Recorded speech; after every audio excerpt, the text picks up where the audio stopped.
Welcome to Sundry News for Monday, June 22nd.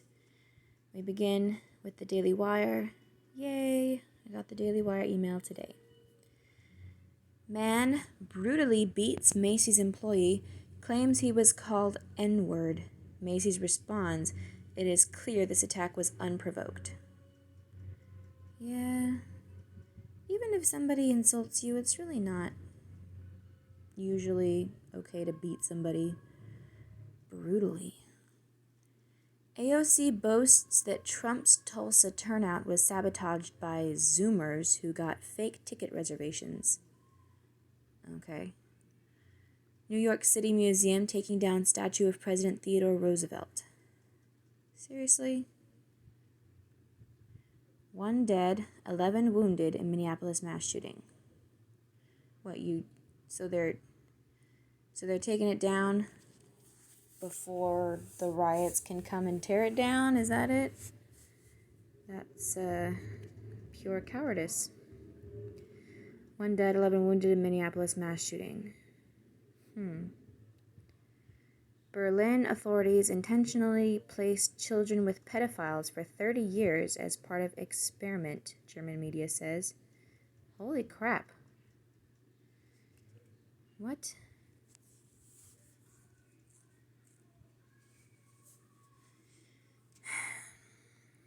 The Daily Wire.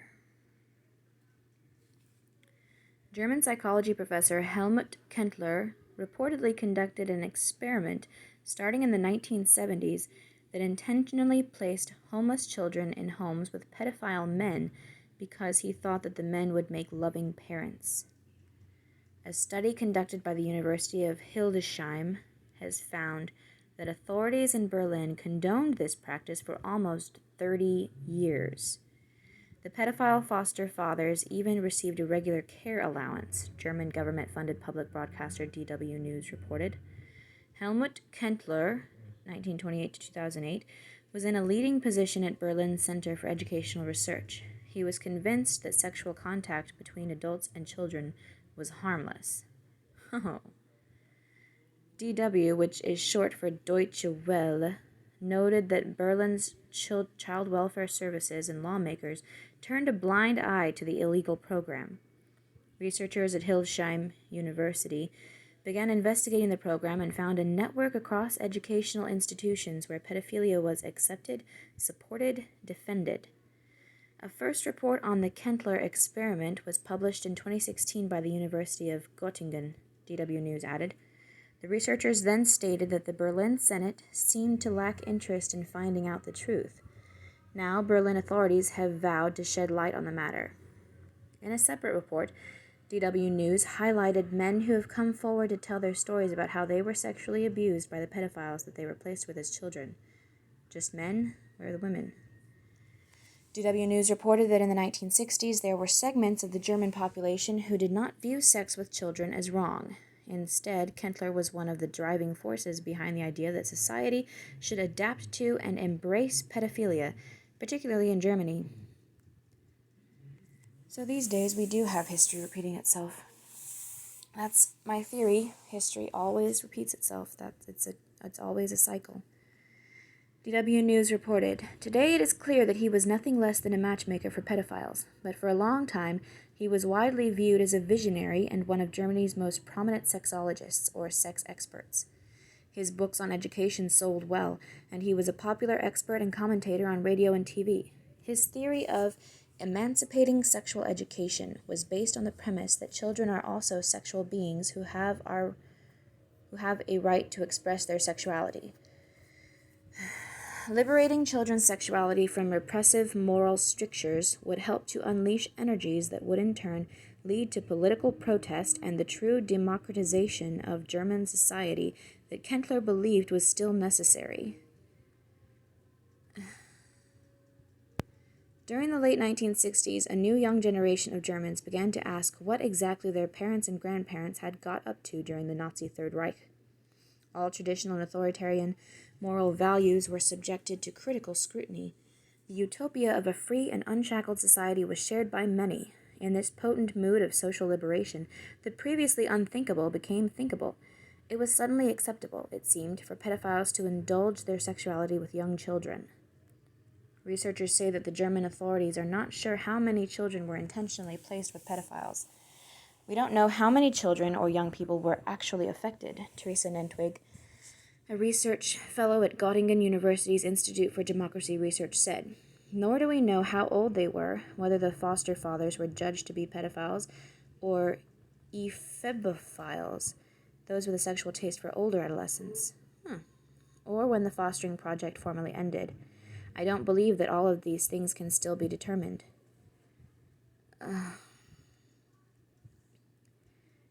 And now Germany is even more fucked up than I thought it was. Historically. Who knows what's happening now, though?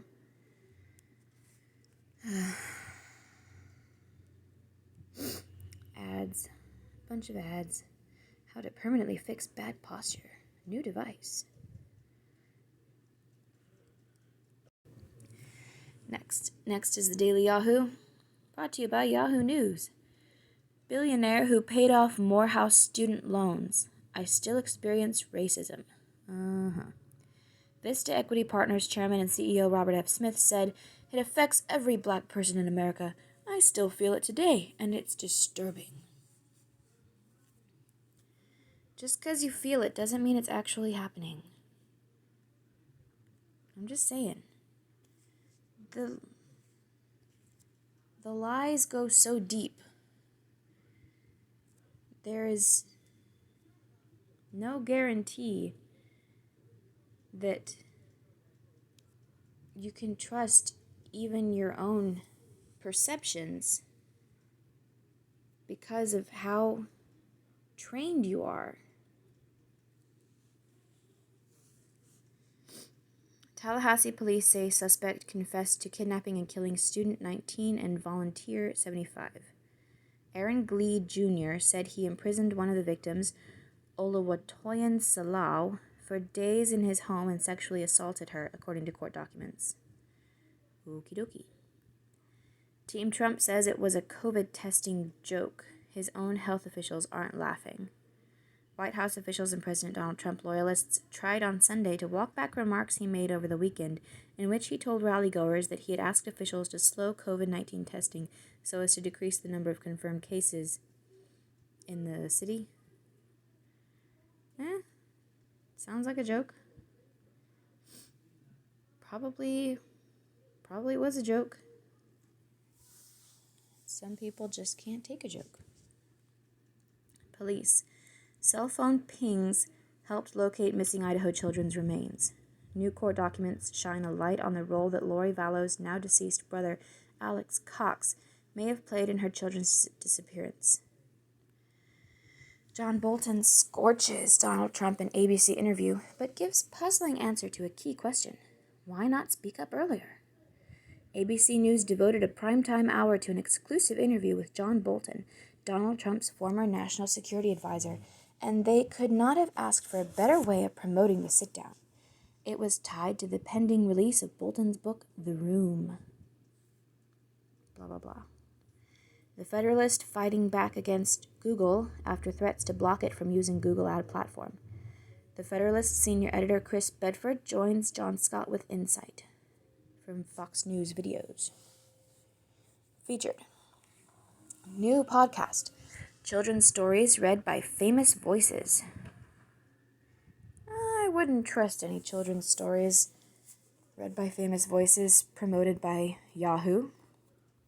Listen to Yahoo and the GeneCo Foundation's new podcast, Stories. What's with the 14? With Benedict Cumberbatch, Rachel Brosnahan, and more, reading short stories for children. These stories were submitted by the general public as part of a Yahoo writing competition held during the 2020 coronavirus lockdown. Definitely not going to trust that. What's hot? It's Yahoo search. Ha! Who'da thunk it? Trending now, Black Lives Matter, Maddie Ziegler, Father's Day 2020, Maureen McCormick, Jaguar F-Type, auto insurance discounts, Scarlett Johansson. Sophia Andres, Hoka 11. Don't know what that is. Silver coins. Cool. And lastly, we have 1440. Good morning! It's Monday, June 22nd, and we've been staring at new X-ray images of the universe for hours. Okay. Need to know. Trump rallies in Tulsa. President Trump held his first campaign rally since the panic began Saturday, delivering a 100-minute speech to supporters in Tulsa, Oklahoma. Attendance was lower than anticipated, with city officials reporting a crowd size of 6,200 inside the 19,000-seat Bank of Oklahoma Center. 6,000 is still a very big number. Just saying. Campaign aides blamed the depressed turnout on news media for heightening fear of the coronavirus, as well as worry over potential protests near the arena. The campaign refuted claims that internet communities, mostly young people from the social media app TikTok and K-pop devotees, inflated attendance expectations. See highlights from the event here. In the long race for the presidency, Trump still significantly leads the presumptive Democratic nominee Joe Biden in fundraising cash on hand, $265 million to $122 million. Biden has picked up steam since becoming the last major Democratic candidate standing after Senator Bernie Sanders suspended his campaign in April, outraising Trump in the month of May. 6 members of the Trump campaign's advance team tested positive for the coronavirus ahead of the rally. In total, the U.S. has reported 2.28 million cases with 119,997 deaths as of this morning. But a lot of those deaths aren't really people that died because they had COVID-19. Just saying. See the 3-day moving average here. China unveils national security law. China revealed partial details. Yawn. China revealed partial details of a Hong Kong national security law that would provide Beijing sweeping authority to crack down on dissent in the city of more than 7 million people. Only some of the reported 66 articles were previewed. However, the text indicates new security units, backed by mainland police, will help enforce the new law. Hong Kong Chief Executive Carrie Lam will have the power to appoint special judges for national security cases. The city has operated under a one country, two systems framework since leaving British rule in 1997, with more liberties available than on the mainland. Over that time, its contribution to China's GDP has dropped from 18% to 2.7%, though it remains a world-leading financial center, giving Beijing more latitude to intervene. Critics argue a wide range of activities may be classified as seditious under the law, stifling free speech and threatening Hong Kong's remaining autonomy. That's most likely where they're headed. Manhattan Showdown. President Trump fired the U.S. Attorney for the Southern District of New York, Jeffrey Berman, a move requested by Attorney General William Barr after Berman refused to resign Friday. The district, which includes Manhattan, is one of the oldest and most influential in the country. Berman was never confirmed by the Senate, as is typical for the position. Rather, he was appointed by former Attorney General Jeff Sessions in 2018 on an interim basis, with a court-approved extension lasting until the vacancy was filled. Berman led a number of high-profile investigations, including probes into attorney Michael Avenatti, the death of Jeffrey Epstein, and associates of Trump lawyer Rudy Giuliani. Jay Clayton, the chief of the U.S. Securities and Exchange Commission, is expected to be nominated for the position. Notably, Senate Judiciary Chairman Lindsey Graham said he would honor vetoes from the state's senators Chuck Schumer and Kirsten Gillibrand.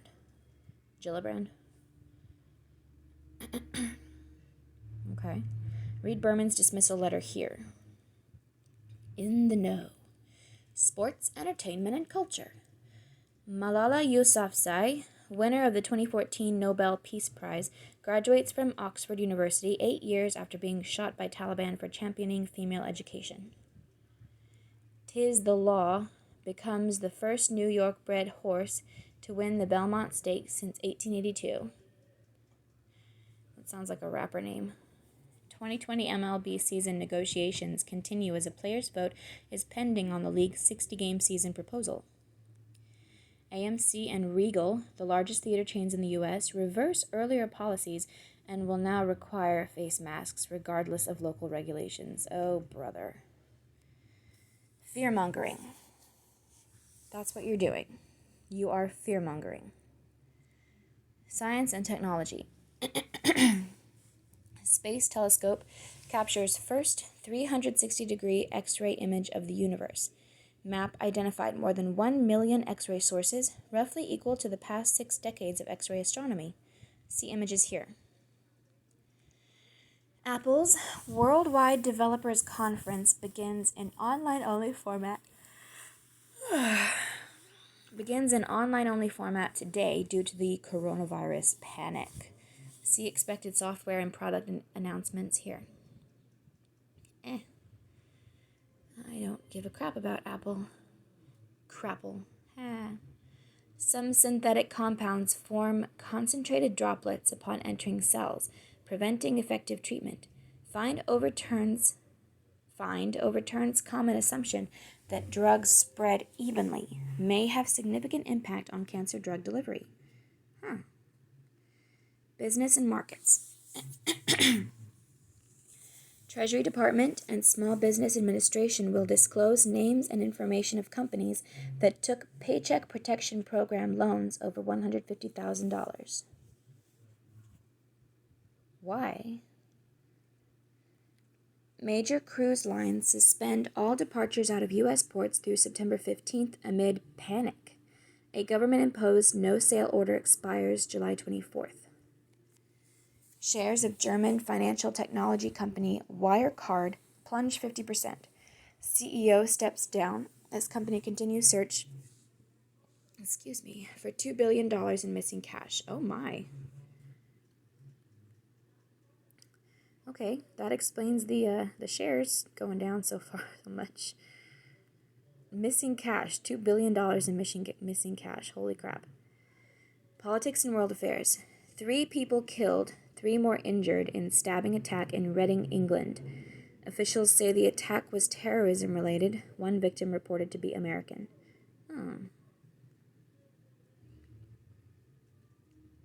Was the American one of the people killed or just injured, I wonder? Federal judge denies a Trump administration request. Why do I keep yawning? Oh my goodness. Federal judge denies a Trump administration request to block book from former National Security Advisor John Bolton. Book is expected to be released tomorrow. Yeah, I'm pretty sure this is going to be having, the Streisand effect. Honestly, you should have just probably ignored the existence of the book. Now, even more people are going to be reading it because of the fuss that you made. Maybe it's planned. Maybe you did the fuss on purpose so that people would read it, because maybe there's something in the book that you actually want people to read. Yeah, it could be. Not likely, but could be. 1 shot, 1 injured in shooting inside Seattle's CHOP zone. Minnesota legislature adjourns without agreement on police reform bill proposed in the wake of George Floyd death. No return date yet scheduled. Etc.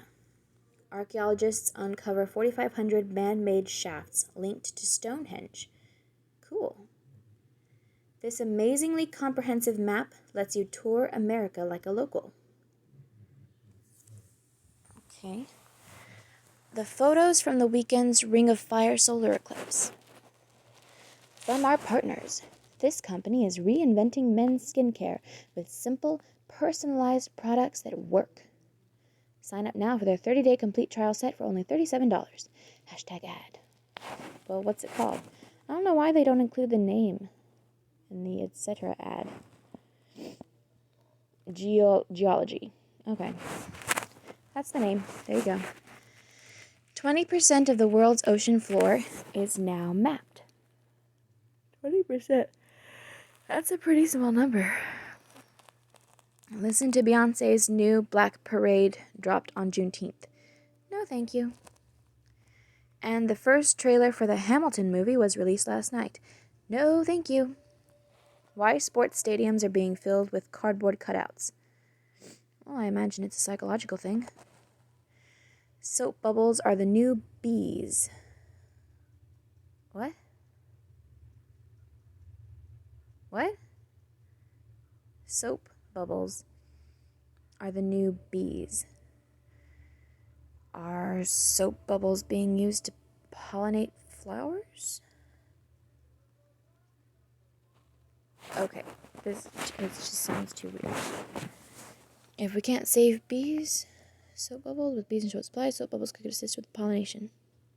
Okay, I was right. Clickbait. Here's one creative way to social distance at the gym. History book. Department of Justice is created, 1870. GI Bill is signed by FDR, 1944. Happy birthday, Meryl Streep, 1949. Damn, she old. Rest in peace, Judy Garland, 1969. Oh, Meryl Streep was already 20 when Judy Garland died. She is old. Rest in peace, dancer Fred Astaire, 1987. Always be a first-rate version of yourself instead of a second-rate version of somebody else, Judy Garland. I don't know, I think that quote's a little overused. They should have done something from Fred Astaire. That's all for today. Thank you for watching, if anybody's watching. And if anybody is watching, please do consider subscribing, just 'cause. Thank you, and goodbye.